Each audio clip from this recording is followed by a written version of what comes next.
Positive mind के साथ चुनाव को शुरू करते हुए वोटिंग के दिन, और देखिए महाराष्ट्र और झारखंड में विधानसभा चुनाव की वोटिंग शुरू हो चुकी है। महाराष्ट्र की सभी 288 विधानसभा सीटों पर मतदान शुरू हो चुका है। झारखंड के दूसरे चरण की 38 सीटों पर भी वोटिंग शुरू हो गई।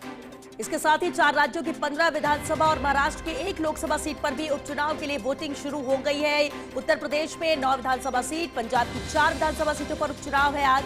केरल की पलक्कड़, उत्तराखंड की केदारनाथ सीट पर भी विधानसभा उपचुनाव की वोटिंग शुरू हो चुकी है। महाराष्ट्र की नांदेड़ लोकसभा सीट पर भी उपचुनाव की आज वोटिंग है, तो बेहद अहम है, जहां महाराष्ट्र में सभी 288 सीटों पर वोटिंग है आज शुरू हो चुकी है, क्योंकि 7 बजे से शाम 6 बजे तक वोटिंग का दौर जारी रहेगा। और इस बीच बेहद अहम तस्वीरें भी लगातार जिस तरह से रिएक्शंस आ रहे हैं और तमाम दिग्गज चेहरे जब वोट कास्ट करने जाएंगे वो तस्वीरें भी हम आप तक पहुंचाएंगे। फिलहाल ये अहम तस्वीर जब अजीत पवार वोट कास्ट करने के लिए पहुंचे, क्योंकि होता भी है कि कैंडिडेट यही कोशिश करता है कि सबसे पहले अपना वोट डाल लिया जाए और उसके बाद हर एक बूथ पर भी नजर बना के रखी जाए कि सब जगह सब कुछ ठीक है, दुरुस्त है, कहीं कोई दिक्कत तो नहीं, वोटर्स पहुंच रहे हैं कि नहीं, और एक निगरानी रखना भी जरूरी हो जाता है। और वही तस्वीरें महाराष्ट्र से भी निकलकर सामने आ रही है। तो झारखंड के भी दूसरे चरण के साथ ही आज झारखंड के भी चुनाव संपन्न हो जाएंगे, जहां 38 सीटों पर वोटिंग जारी है। तो इसके अलावा 4 राज्यों की 15 अहम सीटें जहां पर उपचुनाव है, तो 1 लोकसभा सीट पर भी उपचुनाव है। और इसी के साथ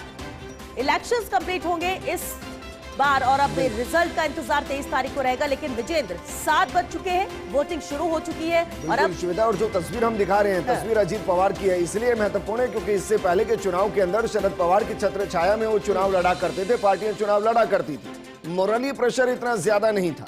ऐसे में पहला चुनाव है जब वो पूरी चाचा की पूरी पार्टी को अपने साथ लेकर आए, मूल एनसीपी उनके साथ है, और पहला चुनाव उसके साथ वो विधानसभा का लड़ रहे हैं। ऐसे में एक पॉजिटिव माइंडसेट के साथ ये जरूरी भी है कि कार्यकर्ताओं को मैसेज दिया जाए कि देखिए मैं सबसे पहले निकला हूं, वोट डालने के लिए निकला हूं, आप भी ज्यादा से ज्यादा निकलिए और मैक्सिमम लोगों को वोट कराइए, क्योंकि जनता के बीच में एक बड़ा कंफ्यूजन होगा कि भाई किसको वोट डालें, चाचा को डालें, भतीजे को डालें, मूल आज की एनसीपी को डालें, जो कल तक मूल शरद पवार के साथ हुआ करती थी। एक खिचड़ी बनी हुई है महाराष्ट्र में पार्टियों की, और उसमें जनता को सही फैसला लेना बेहद महत्वपूर्ण है। और इसलिए अजीत पवार एक अलग संदेश पहले वोट डालकर देते हुए नजर आ रहे हैं।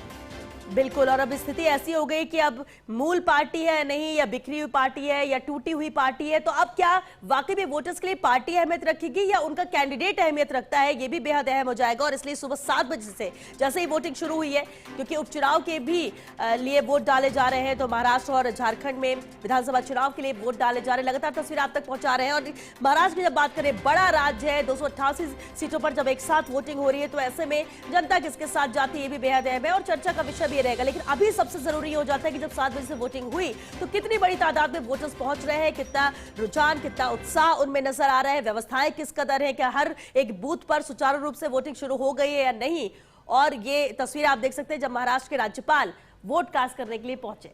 बिल्कुल श्वेता, और आपने जो जिक्र किया उसमें एक और महत्वपूर्ण है कि वोट डालने के लिए जब कॉमन मैन जाता है तो 50% के आसपास कॉमन मैन ऐसा होता है जो सिंबल के साथ जुड़ा होता है। उसको नहीं फर्क पड़ रहा है कि अजीत पवार है या शरद पवार है, उसको फर्क पड़ रहा है कि घड़ी है या नहीं है। ऐसे उसको नहीं फर्क पड़ रहा है कि उद्धव ठाकरे है या फिर एकनाथ शिंदे, उसको फर्क पड़ रहा है कि तीर कमान है या नहीं है। तो इस पूरी परसेप्शन को चेंज करना न सिर्फ शरद पवार के लिए एक बड़ी चुनौती रही होगी, बल्कि उद्धव ठाकरे के लिए भी एक बड़ी चुनौती रही होगी। और तस्वीर महाराष्ट्र के महामहिम राज्यपाल वोट डालकर पोलिंग बूथ से निकलते हुए